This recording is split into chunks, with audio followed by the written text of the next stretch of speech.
questions?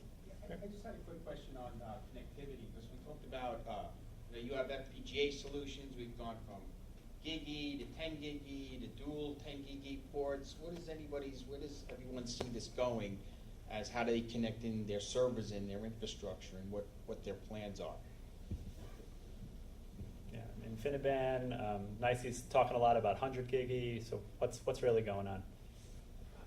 Not personal experience, but I think there's actually a general trend to consolidating services on the same box and not even caring so much about LAN speeds between your various computational Just things. reduce the latency by reducing the interconnects? Just inter-process Yeah, communication. exactly. And then you just really need latency to get to get to your routers out. That's the only place you're using a LAN for. I mean, I definitely see a trend with that, because you can start putting a lot of serious computational power inside one box. So you see, like, more cores, more GPUs, and I see some people starting to use the GPU solutions. I think more cores is a big one. I actually use a vendor which has a GPU solution for certain thing that they do, which gives it an amazing performance benefit.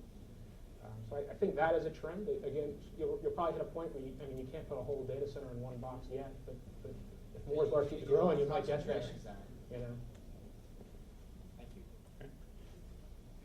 In the back? Yeah, I have a question from the back room. All right. Let's have a hand. All that we're talking about today, how does this come down to the individual investor? How does the individual benefit from all this? Just really for the institution. I mean, if I have a member trade account, how do I benefit from this?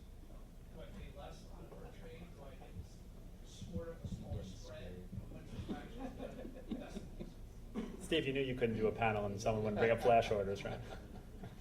Well, I'm not sure that was the question, though. I mean, how does Sorry, I it brought benefit it there. It was the my individual fault. investor?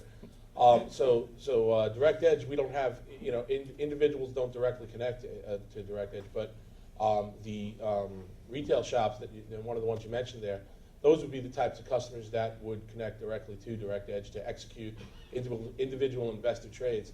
And to be honest with you, I think the individual investor benefits from this, directly, simply because we don't look at it from, we try to cater to any specific type of customer. Speed and reliability is important to every single one of our customers. So the individual investor is benefiting just as much as the big bank is, or anybody else for that matter for us. I mean, it just overall creates a more efficient market. Think about if you could sell something on eBay and it sold as soon as you clicked, as soon as you submitted it to be bought, and that's really where we've come. Well, provided your broker is making the investments that we're talking about. Right? If you're in one of the brokers that is not making those investments, you're not getting the best executions. But again, the competition is more innovation, which sort of lends to ultimately better to the customer. Yeah. At the end of the day, it costs me less to trade. It already does. I mean, that's why we can trade for $7 on E-Trade. 20 years ago, that certainly wasn't the case. Oh, I'm sorry, back with the mic back. Right. We've talked quite a bit about latency in the geographical area around here, between here and New York City and so on. What about overseas latency? Can you address that a little bit? Getting back and forth to the London Exchange or Hong Kong or whatever. There's a similar, I guess not consolidation, but sort of bringing in of matching engines in London going on. If you look at a map of New Jersey, it's the same thing. The map of London, where are the matching engines? MiFID is spread out, has fragmented the market considerably. So the LSE, I think, for the first time, just showed that they had less than 50% of the volume. I think I'm getting that right. So Chi-X, Turquoise, there's a number of others.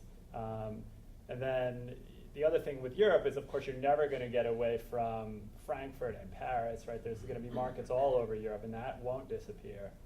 Just like the CME is never going to move to New York, the Germans are never going to move to London. So that presents a whole new host of problems, especially when we're talking about execution venues that are trading where you can trade something that's in Frankfurt and in London essentially on the same electronic platform. So that makes it even more complicated. But again, people are trying to find faster paths and better fiber, and the same things are essentially going on, even though the market structure is a little Absolutely, different. the same dynamics go on. In fact, it becomes a much bigger challenge because the lines are more expensive.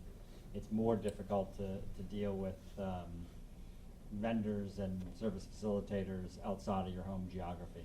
You know, when you go global, the problems just compound. And I would just say that, you know, if you're interested, we do work with some of our global service providers to find that same information I put up there in terms of round trip delays and latency, whether it be to London, as was mentioned, or even to Mumbai. And the last thing I would say is there's been a major increase over the last 5 years of new undersea cable systems coming in from many of these markets, both from Europe as well as from Asia Pac, as you're seeing, you know, traffic requirements grow exponentially.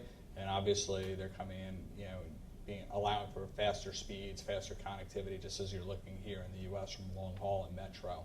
And several of those providers schedule are coming online actually second half of this year. You know, we just put in gig connections into London and Tokyo, and are leasing off pieces of that for, you know, certainly for access to market data, and potentially even the execution side of that as well. Though we believe that most executions are going to want to happen in that home data center.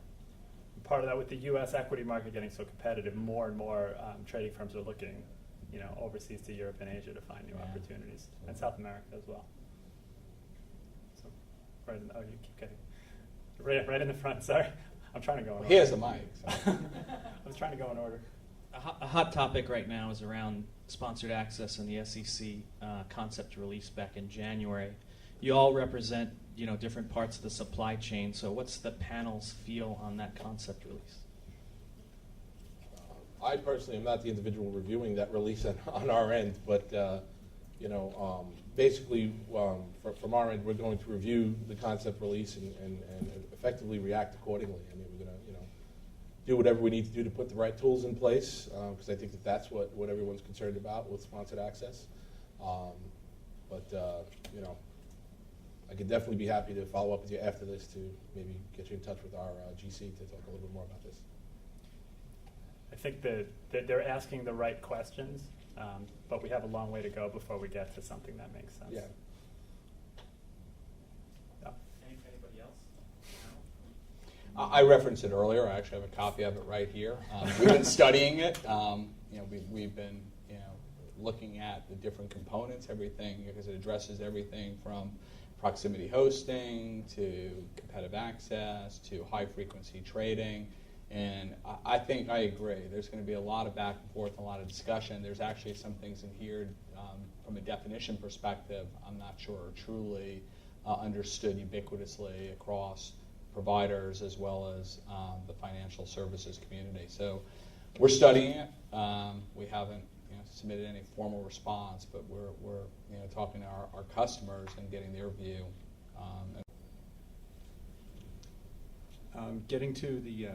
Getting back to the equipment for a minute, you guys were talking about, you know, $1,500 or so square foot to build out a data center. Are you guys seeing any change in the equipment that's coming out to, let's say, liquid cooling, or things to make it more efficient, and do you want that? Is anyone actually going to look at liquid cooling as a final solution?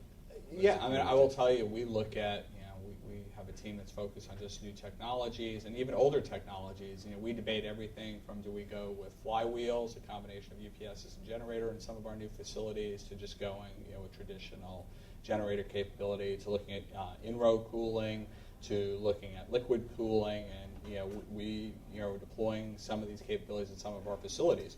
You know, one interesting one, which is there's a really healthy debate on right now, is many the providers, and I mean the vendors that supply to us, are now recommending no raised floors. There were, you know, many of our facilities, actually probably 2/3 of our facilities don't have raised floors, and so we're doing a whole bunch of investigation studying around both the cooling, the power equipment, some things that, you know, we're deploying and trialing as well in those facilities around these technologies. So the answer is yes. You got to keep your eye on it. And liquid cooling, I mean, God, I mean, IBM had liquid cooling to the server. I mean, how many years ago? This gentleman's shaking his head. I mean, you know, having been in that space and sold in that space and supported it for years and years. So some of these just keep coming around. I joke like cloud's coming back around. I mean, cloud, plain old telco services, cloud service. It's a shared service.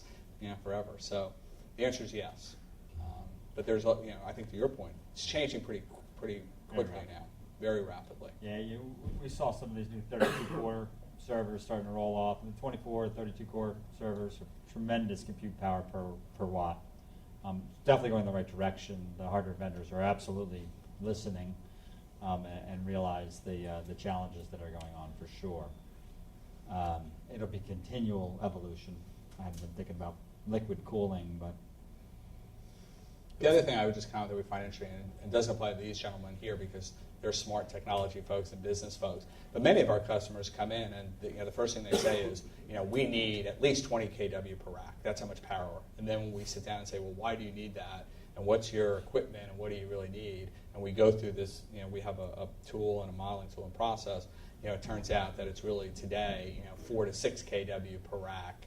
And so you really need to, understand what they're putting in that cabinet, that cage, both from server, storage, and whatnot, because there is this perception out there with many folks, particularly those first moving into a new data center, that they have these massive power requirements. And over time, they probably will, but you really have to understand the equipment and requirements.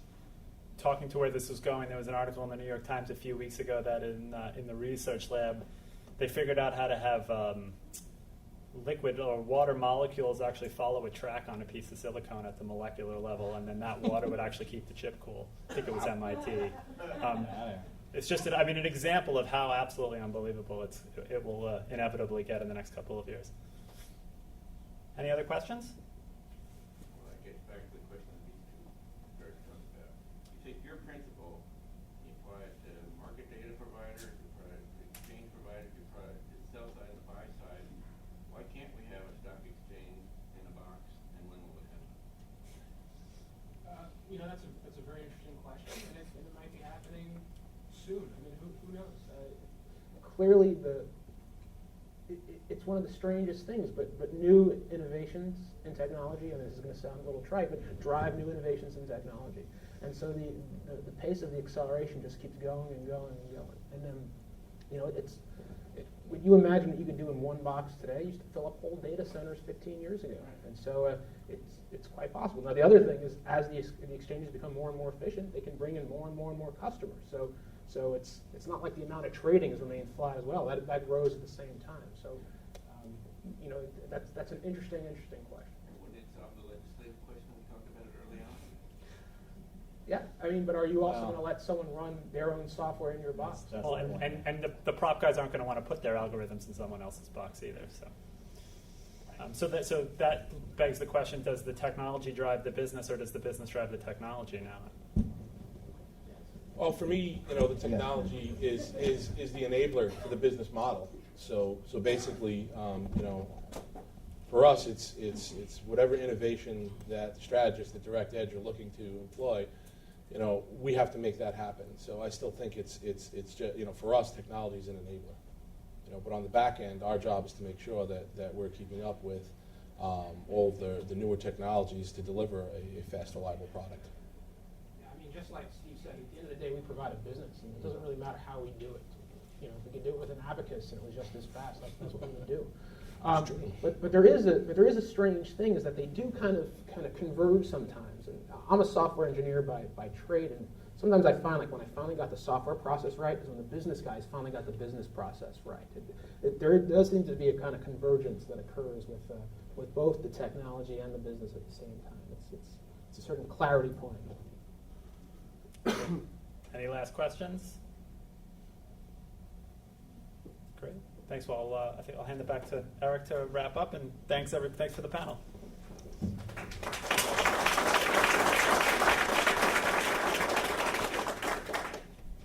So really quickly, I do want to thank my colleagues on the panel, one, not only for their participation, but certainly their business and most importantly, their partnership in our facilities building this ecosystem. So thank you, and a round of applause for them one more time. I also want to thank Kevin. Thank you for leading this. Very inspiring, great questions, and we certainly appreciate you being candid and have your own thoughts. Once again, we appreciate your time today, and really the next hour we're here for questions. There are tours, there's lunch, but it's also your time to network together. It's kind of our extension of the global ecosystem, not just from technology, but letting you have conversations and business conversations as well. There are folks from Telex that are here from both our product teams, our operations and sales teams, and I think Jen lunch is being served. What's that? Upstairs, downstairs? Upstairs, there's food as well, and I can tell by many of the wiggling in seats, there are restrooms around the corner over here too, as well as upstairs. So thank you. We appreciate your business, appreciate your time, and have a great day. Thank you.